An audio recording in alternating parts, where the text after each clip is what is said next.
Just say, got it.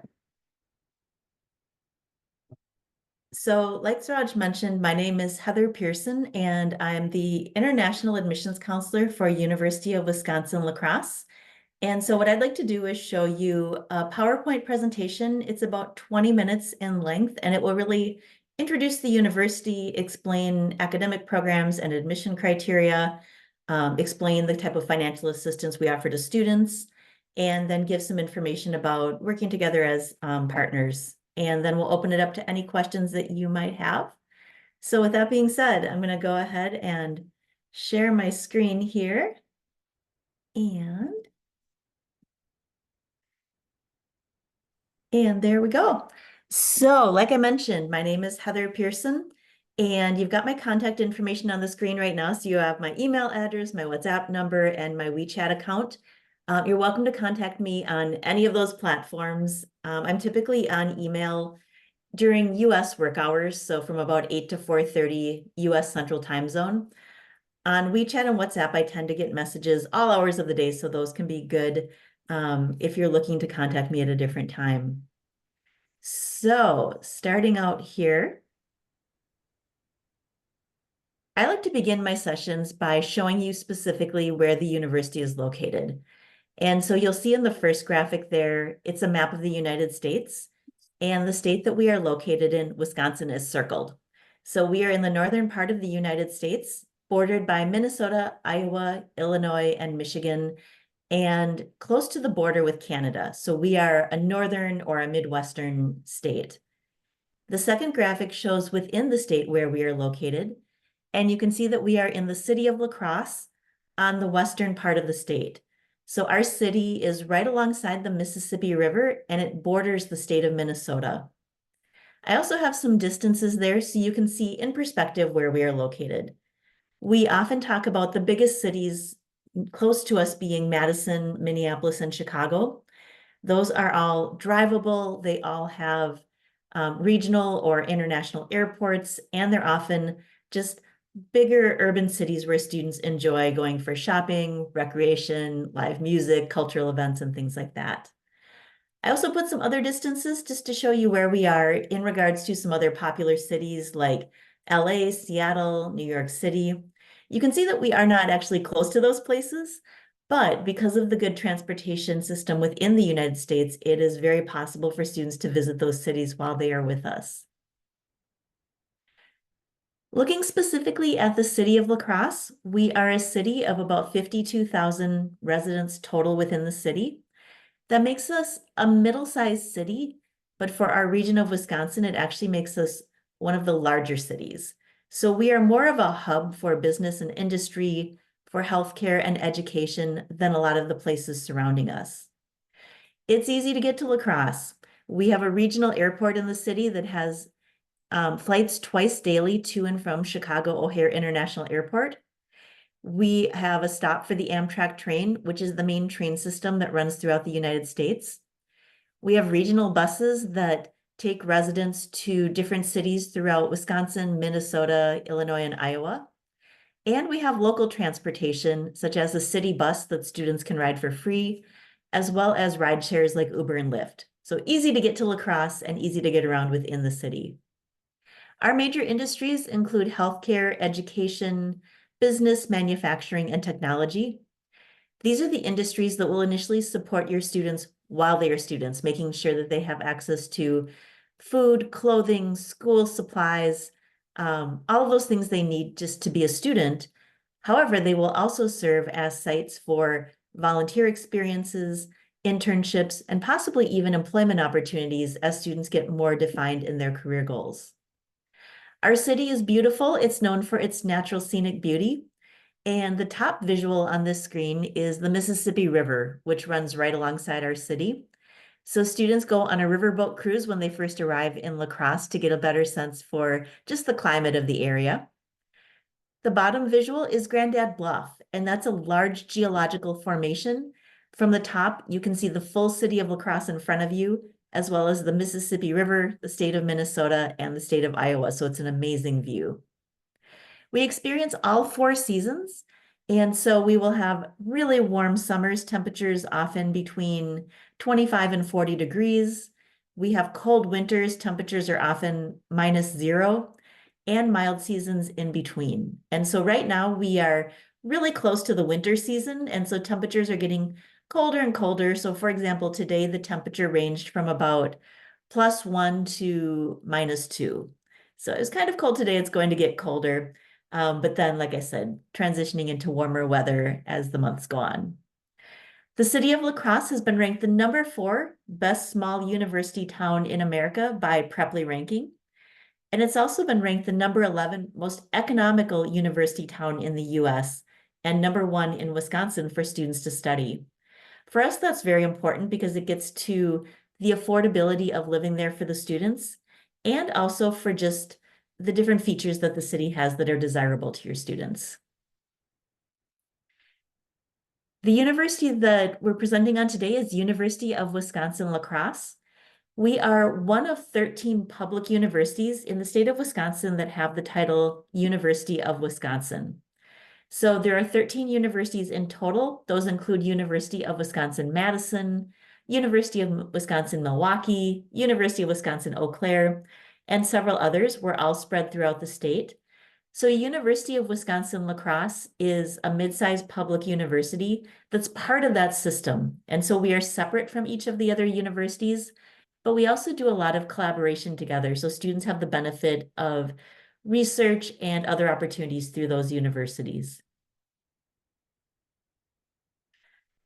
I like to start out with the university just by showing you a map of the campus. And that really shows you both how many buildings are there and how large it is, but also how compact and easy to get around it is. So as you look at that map, you'll see a lot of numbered buildings. Those are all university buildings. Those buildings comprise the dormitories, the academic buildings, the student union, the library, the dining facilities, the recreation facilities, athletic facilities, really everything that a student will use during their day as a university student.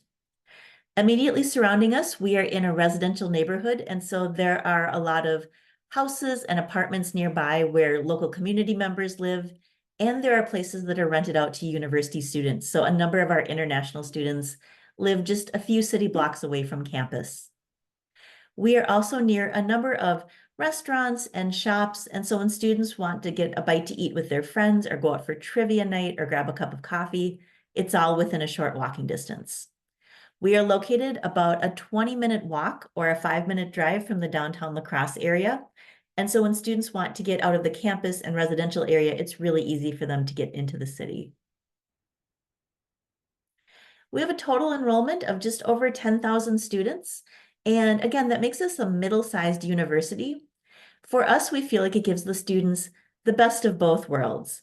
They have all of the opportunities that you would find on a larger university campus, but they also have the personal attention that you find on a smaller campus.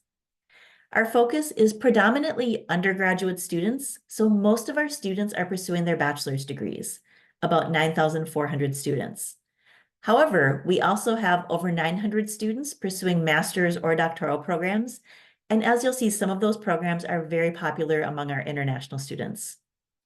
An average class size is 28 students, meaning that students interact a lot with each other and with their professor. So in addition to a lecture format, the students will find themselves asking questions, participating in discussions, doing group work, so a very interactive classroom. They will be on campus with a really diverse group of students. Our students come from 36 of the 50 United States and from 30 countries all around the world, and those include Nepal and India, as well as many, many other places.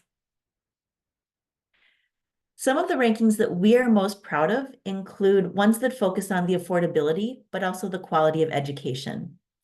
On affordability, Kiplinger's Personal Finance has ranked us #4 for best university value under $30,000. And Great Value Colleges has ranked us #16 among their 100 most affordable public schools with the highest return on investment. So really getting to the affordability of the university. US News and World Report ranks us number 135 among the top public universities within the United States. And Forbes has ranked us the #2 public university in Wisconsin second only to University of Wisconsin-Madison. So we really rank well with our peers. We offer over 120 different academic programs at the bachelor's degree level, and you can see a list of them here. Some of these will be more popular for international students than others, but all of those are open for international students. So we have a bachelor's of business, or we have a College of Business Administration, which is AACSB accredited, so a very well-respected program. And you'll find bachelor's degree programs in there in all of the major business fields from accountancy through marketing. We have a College of Arts, Social Sciences, and Humanities that has some very popular programs like communication studies and psychology, and some unique programs like archaeological studies and public administration. Our School of Visual and Performing Arts is where students pursue programs in art, music, and theater arts. The College of Science and Health has our largest program, which is biology, as well as other popular programs like computer engineering, computer science, and statistics, and some unique programs like clinical laboratory science, exercise and sport science, and public health. We have a School of Education where students learn to become teachers in primary, middle, and secondary schools. And we also offer some options for a dual degree, where a student begins in the bachelor degree program, but then has a fast track into a master's program. So for example, a popular option is the computer science software engineering dual degree. Students enroll in the bachelor's program in computer science, but then they have a fast track into the master's degree in software engineering. And so when they graduate, they have both a bachelor's and a master's degree. We also have a number of graduate degrees. Most of these are master's programs, but there are 2 doctoral programs. The 2 doctoral programs are physical therapy, the Doctor of Physical Therapy, and Student Affairs Administration, a Doctor of Education in Student Affairs Administration.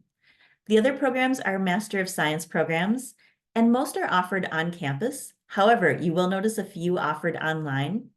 So our online-only programs are cybersecurity, data science, healthcare administration, information technology management, and public health and community health education. Because those are online programs, we are not able to issue the I-20 immigration document.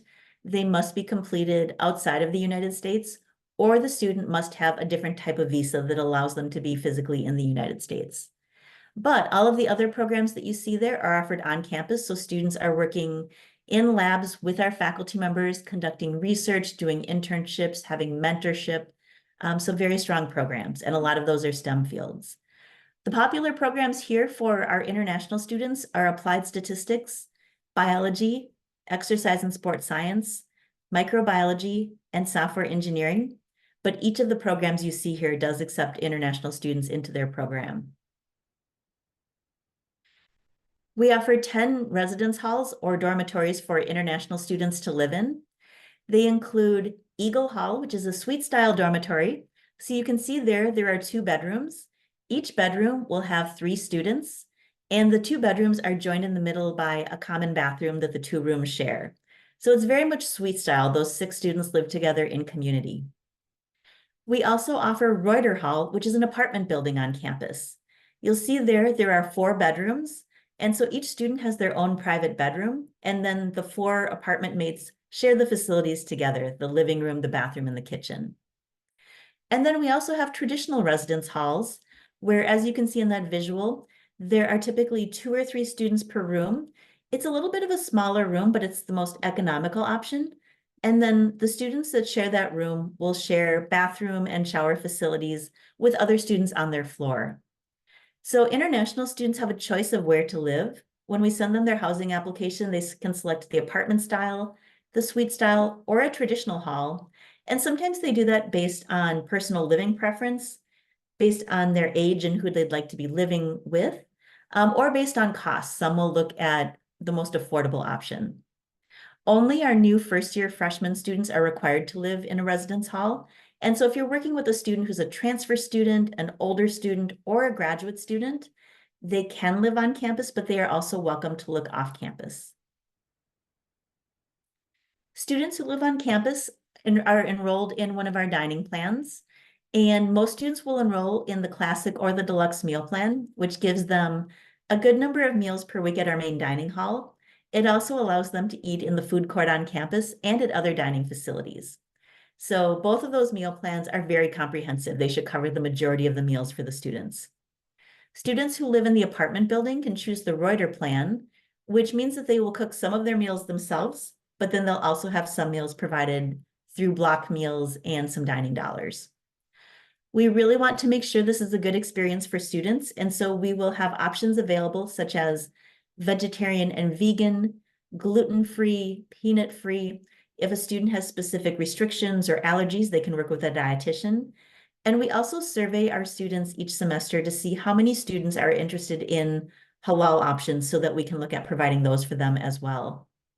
In addition, we have a campus food pantry, which is essentially a place where students can go for additional food at no cost. And so it's open typically during the week. Students can stop by and pick up some additional grocery items to complement the meals that they are already receiving. And our dining services is one of our best employers for our student workers. So students can work in the dining service facilities. They get paid 12 US dollars per hour. They get a free meal with their shift, and they get a $100 bonus to use within their meal plan. So for a lot of our students, it's a fun job, it's an easy job, and it's very financially rewarding for them. We will work to make sure that your students have good options after they graduate, which we know is extremely important to them and to their families. So we will help them write their resume, practice their interviewing skills, teach them professional etiquette. We will have a number of fairs on campus to help them find a job, an internship, a graduate school, and we have a 98% placement of graduates when they're done. So when our students graduate from the university, 98% of them are either pursuing further education or they have found employment. For our international students, we do help them with the OPT and CPT options. So essentially opportunities to get experience in the workforce either while they are a student or after they graduate. So we'll start by talking about undergraduate admission and then talk about graduate admission. After that, I have a couple of specific slides for Nepal and India that will get a little bit more into the uniqueness of each program. Starting with undergraduate admission, we have 2 intakes each year, a fall intake, which begins in September, and a spring intake, which begins in January. For your students to apply, they will submit the University of Wisconsin application. So you'll just create an account with them, and then they'll complete that application. There's a $25 application fee that can be paid with a credit card. We will need a copy of their high school or secondary school academic records. Typically, that will be a year 10 and a year 12 transcript showing the results of the examinations they took for those years. They will also show us evidence of English proficiency through TOEFL, IELTS, Pearson Test of English Academic, or Duolingo English Test. We are not a university that requires the SAT, and so once we have the application, the fee, the academic records, and the English proficiency scores, we will review the student's application for an admission decision. Typically, the student will receive that admission decision in a week or less, so it's a pretty fast turnaround time. And a student who is likely to have an offer of admission would have a GPA of a 2.5 or higher on a 4-point scale. On a US scale, that's about a B- average. And we'll talk about what that looks like in different educational systems in just a couple of slides here. Similar for graduate admission, there are 2 intakes, the fall intake, which begins in September, and the spring intake, which begins in January. Again, students will submit the University of Wisconsin system application. There's a slightly higher application fee of $56. We will need copies of their post-secondary university transcripts and evidence of English proficiency. For most of our graduate programs, we do not require the GRE and GMAT. And so we are really not a university that looks for those standardized tests. In many cases, we are not requiring SAT, GRE, or GMAT. Many of our graduate programs will want additional items such as a letter of recommendation, a personal statement, a resume. And so we will notify you and the students which additional items are required and then give a link to a dashboard where those can be uploaded. The graduate departments all do their own review for graduate applications. And so criteria to be admitted can vary from program to program. But typically a GPA of a 3.0 on a 4-point scale is a good GPA to be a candidate for admission. That's about a B average. And then the graduate programs will look at other factors that they determine are important.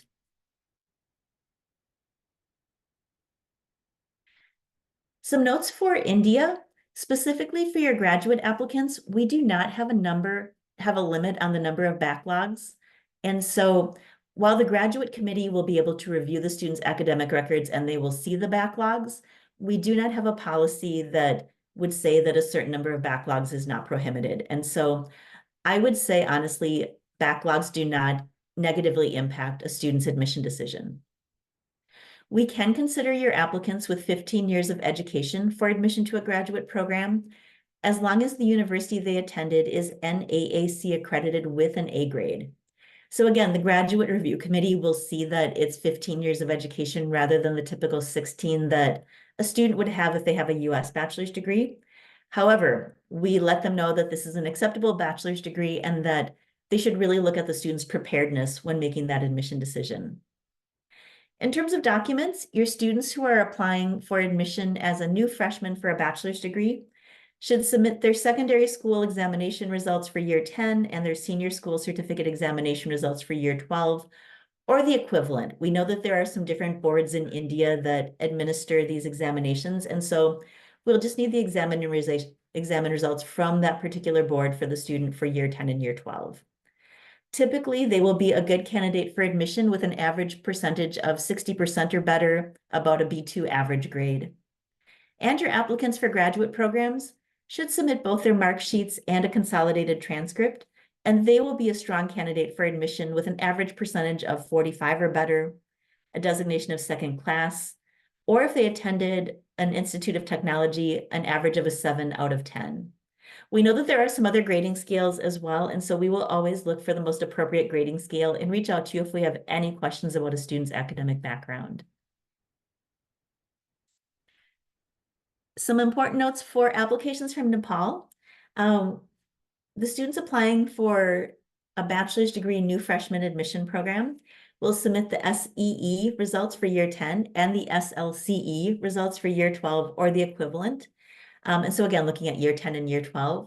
And a student will likely be admitted if they have a GPA of at least a 2.8 on a 4-point scale or better. Your applicants for a master's degree should submit their university transcript, and they will be strong candidates for admission with a percentage of 45 or better, about an average grade of B or second division. For applicants from Nepal, we do require that the bachelor's degree be at least 4 years in duration. We ask our agents in Nepal just to be sure to verify the authenticity of documents that the students submit for admission. So for example, verifying the authenticity of the bank statement the student is submitting for their I-20. We have not had any problems with your agency at all, so this is more of just a precaution. But we have seen through other students and other agencies some bank statements that have not been authentic bank statements. And so that makes it hard for us to issue their immigration documents, and it makes it harder for the student to get their visa if the documents are not authentic. One thing we've also noticed is that a higher number of students from Nepal are requesting immediate transfers when they arrive in the United States. And again, not through your agency, but just through some other partners. And so we really do encourage our partners when working with students in Nepal, just to really get to know the students and help them get to know us so that they know when they arrive in the United States who we are, what we are about, and it lowers that likelihood of an immediate transfer. Looking at cost, we have cost for the current year here, and we are in the process of updating the information for the next academic year. But this is the number that is on the I-20 for students. You can see tuition fees for a bachelor's degree program, about $18,825. The estimate for housing, just over $5,000. The meal plan based on the classic, about $2,795. An estimate for US health insurance, $1,700. And then an estimate for additional personal expenses a student might have of $1,500. So right now, we estimate that the total cost for 1 year at UW La Crosse for a bachelor's degree student is $29,860 approximately for all costs. For graduate, you'll notice the numbers are just a little different. The tuition fees is a little higher, $20,885, and the housing estimate is a little bit higher, $6,470. So the total estimate for a graduate for 1 year is $33,350. Now, again, these are the amounts that we use for the I-20 immigration document. There are a lot of factors that can affect the actual cost a student pays, including scholarships, campus employment, their choice for housing, their choice for meal plan, how much they spend on personal expenses. So this is the estimate for immigration purposes, but not necessarily what a student will actually pay. We do offer some scholarships and financial assistance for our students, and we know this is one of the things that is most important to you and to your students. Starting with undergraduate, we have a scholarship that students can apply for once they are offered admission. That's the Vice Chancellor Scholarship for new international students. That scholarship award can be up to $5,000 per year, and it's a renewable scholarship. Once they become a student at UW La Crosse, they can begin to meet the requirements for the iEngage scholarship, and they can apply and begin receiving that scholarship in their second semester. The iEngage scholarship requires a minimum GPA of a 3.0 at UW La Crosse and participation in a few culture sharing activities. That award can be up to $4,000 per year, and it can stack with the Vice Chancellor Scholarship. So a student could receive a $5,000 Vice Chancellor Scholarship and then stack a $4,000 iEngage scholarship with it as well. Additionally, students can apply for foundation scholarships, which are additional international student scholarships as well as academic scholarships. These are scholarships that are only available to our students, and they search on a database based on different criteria.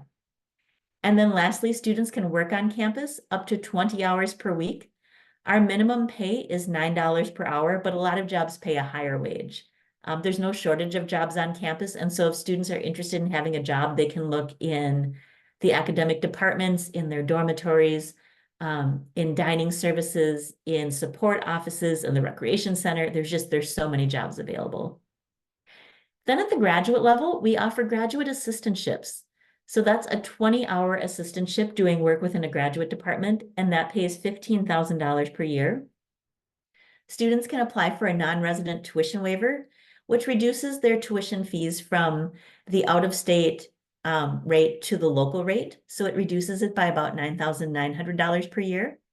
And they can also apply for scholarships such as the iEngage Scholarship and the UW La Crosse Foundation scholarships.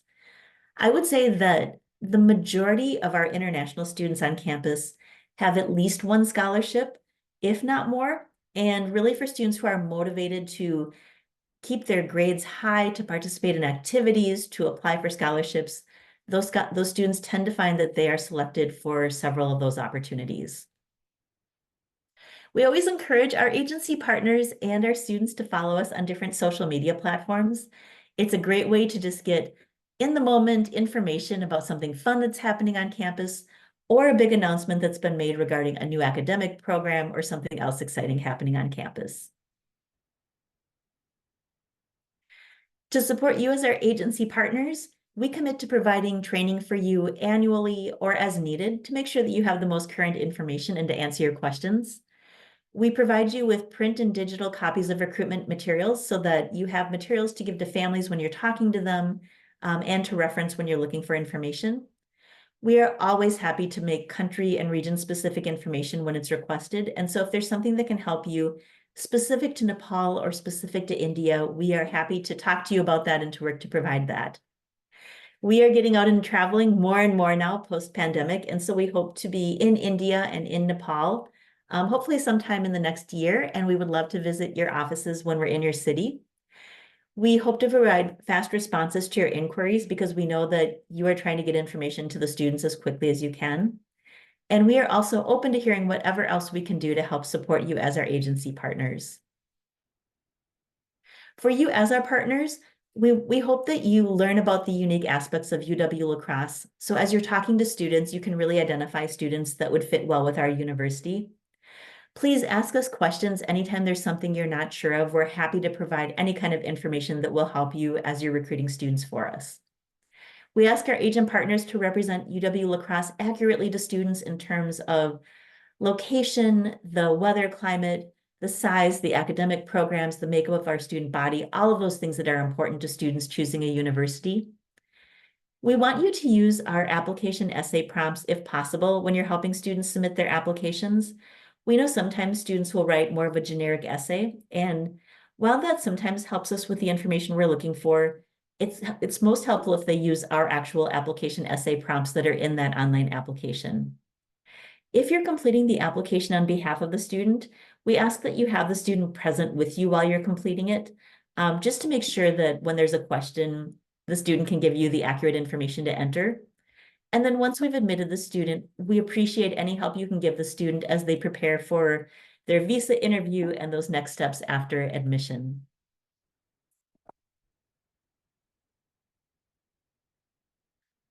All right, that concludes the PowerPoint part of my presentation. Again, you have my contact information up here, and I'll make sure that a copy of this presentation is sent to you as well.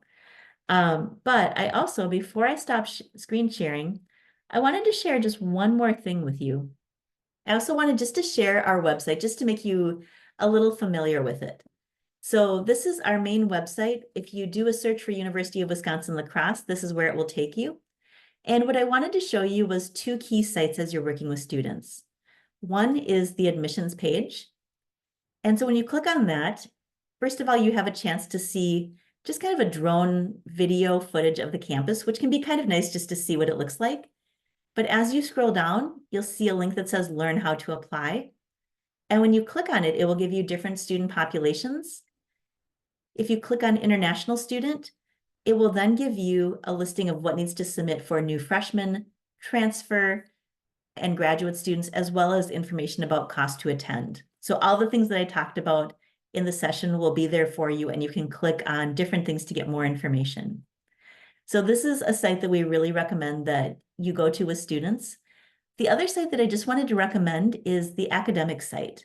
So when you click on academics, it takes you to information about all of our different academic programs. So it will show you if, for example, accountancy, if it is offered as an undergraduate major, minor, certificate, licensure, or graduate program.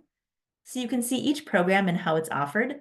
And then for each one, I'll go down to a popular one. I'll go down to computer science. You'll see that for computer science, it talks about the different options that students can pursue within computer science.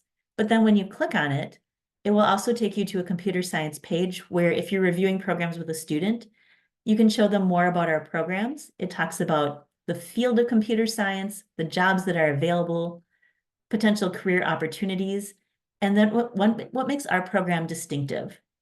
It also then gives you a lot of other information you can share with students, student organizations, and things like that. Sample courses that a student would take in the program, and then other related programs. This is kind of a fun one as well. If a student says, I'm really interested in that, what else could I do?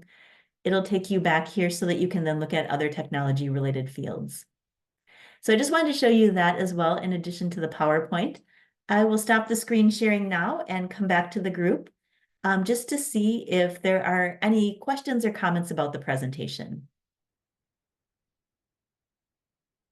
Oh, the website did not share. Okay, hold on here. Let me just do this. Sorry about that. Let me do this quickly.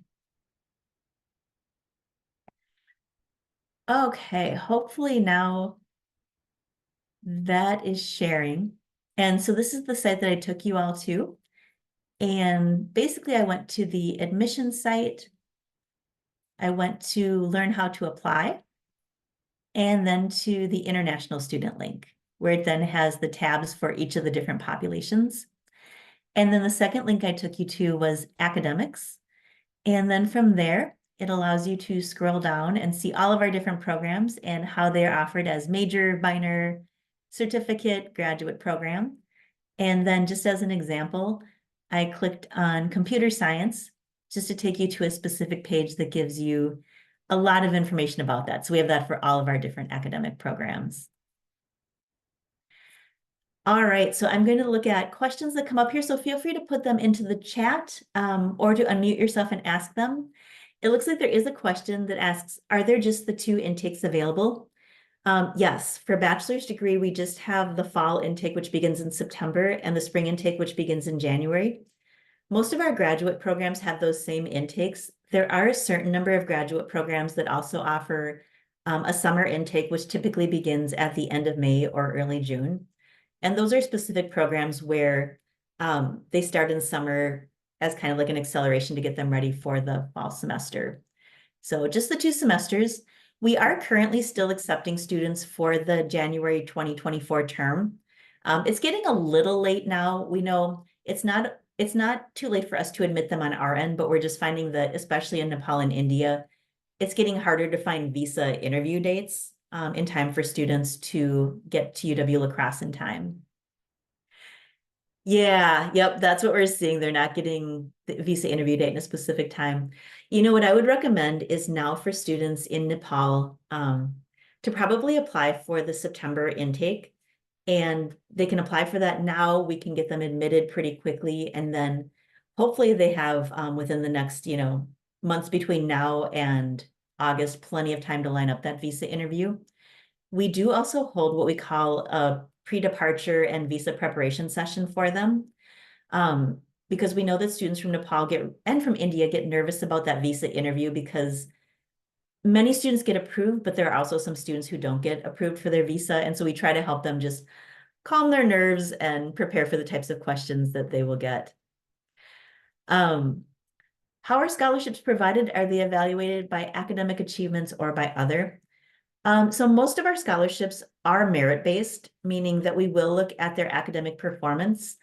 In many cases, we do also look at something in addition to that. So most of the scholarships the university offers will ask the student to write a short essay where they provide information about why they're interested in that scholarship or what they've done to deserve it. Many scholarships will also ask students to submit a copy of a resume just to kind of outline some of their accomplishments. For the Vice Chancellor Scholarship, which is the one that students apply for when we admit them, we look at their academic performance, but then we ask them to write about why they want to come to the university, to list any activities that they've been involved in or leadership positions they've held. And then we also ask them if they have any financial concerns, which can help us just to learn a little bit more about their financial situation. For the iEngage Scholarship, which is the one they can apply for after they get to the university, academically, they need to have at least a 2.5 GPA, and they also have to participate in at least 3 culture sharing activities. If they do those things, typically they are going to get some amount of iEngage. And similar for the Vice Chancellor Scholarship, typically any student who applies for it who meets the minimum criteria will receive something, but students with higher academic kind of credentials and strong essays are going to get probably a higher scholarship amount. And then for the other scholarships, the foundation scholarships, those are typically awarded by the academic departments. And so they'll have a committee that's reviewing them, and it's more competitive. So they're looking at that student's scholarship application in comparison to other students applying for that same scholarship. For iEngage and for Vice Chancellor Scholarship, it's more that we're just looking at that student as an individual rather than competitively with other students. Those are really good questions. What else can I answer for you guys? It's a lot of information, I know.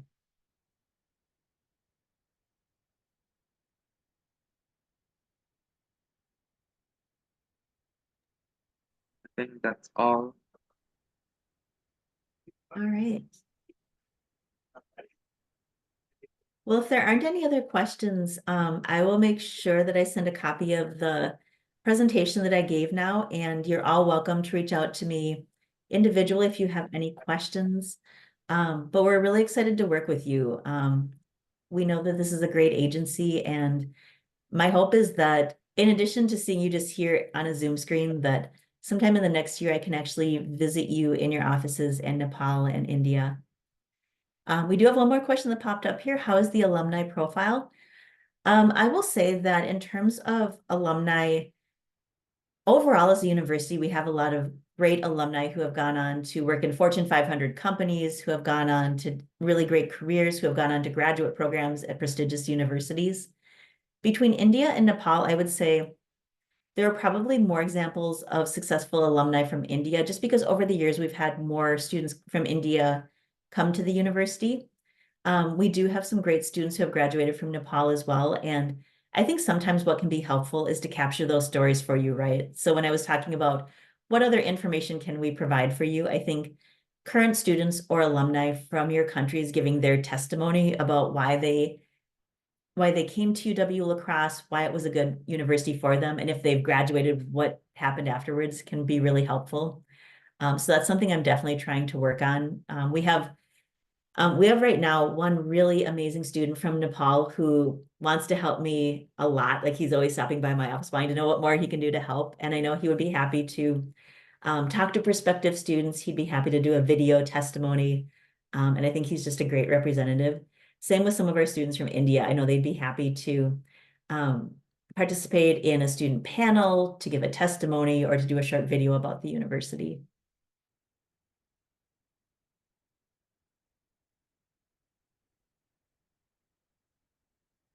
That's a great question. How possible is it to get an on-campus job? So the good thing is we have a lot of campus jobs. I would actually say any student who is interested in a campus job will be able to find one. So it's not always where they first want to work. So I always tell students, you know, apply to the jobs that you want, but know that even if you don't get your top choice job, you will get a job. So for example, our dining service is always hiring students. We have an IT department that helps people with technology issues. They are always hiring students. Our residence halls hire a lot of students to do different things around the residence halls.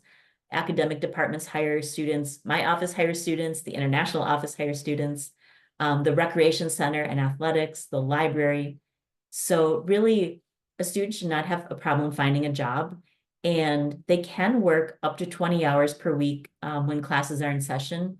And they can work full-time up to 40 hours per week during the winter break and then during the summer break. So for example, this past summer, we had a number of students that worked full-time in our custodial services. So basically the job wasn't that exciting. They were just cleaning the dormitories and getting everything ready for students to move in at the beginning of the year, but they got to live on campus for free. They got paid a good amount of money, and it was a really easy job. A lot of them just put their headphones on and listened to podcasts and music while they went and did some cleaning projects in the residence halls. Another question, how much time does it take for the I-20? So the good thing is, if things happen quickly, it's because I'm doing my job well.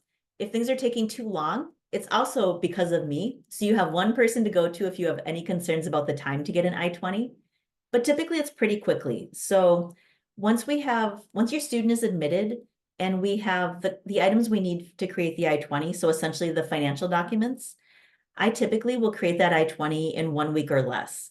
And sometimes if I'm in the office and I've got a good amount of time to work on things, it can be that same day. So I would say from the time your application is complete, it should take about a week to get an admission decision. And then once we have the items for the immigration document, it should take a week or less for that. Yeah, absolutely. Once we get the testimonies from the students, I'm happy to give you a testimony in printed form. With like a photo of the student, we'll do a fun photo shoot with them and get their testimony and send that to you. Absolutely.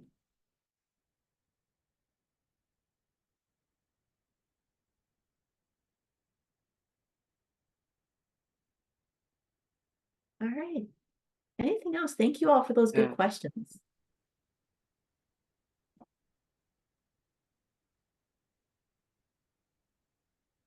Oh, okay. Another question here. How much funding should a student show in their bank account? Um, so this would be my opinion, just based on talking to colleagues. I would recommend that they at least show the amount, obviously, for the I-20 immigration document. So when we were going through cost and we showed the $29,860 for bachelor's degree and I think $33,350 for master's degree, they should show the equivalent of that either in US dollars or in a different currency. Some people will ask, should they show more than that? Like, does it benefit them to show that they have a lot more funding than that? And when I talk to colleagues and when I talk to people at embassies, that doesn't necessarily matter. And so I would say a student should show the funding that they have available. If it is right at that amount, that's fine. If they happen to have a sponsor that has more money than that and the sponsor is willing to show that they have more than that, that's fine as well. But really, we just look for the minimum amount on the I-20. Because really, when the student goes in for their visa interview, that's when the embassy officer is going to look at, do you truly have this funding available? You know, does it look like you have a plan to pay for your education for the years that you're in the US? And so we really just need the funding to make the I-20.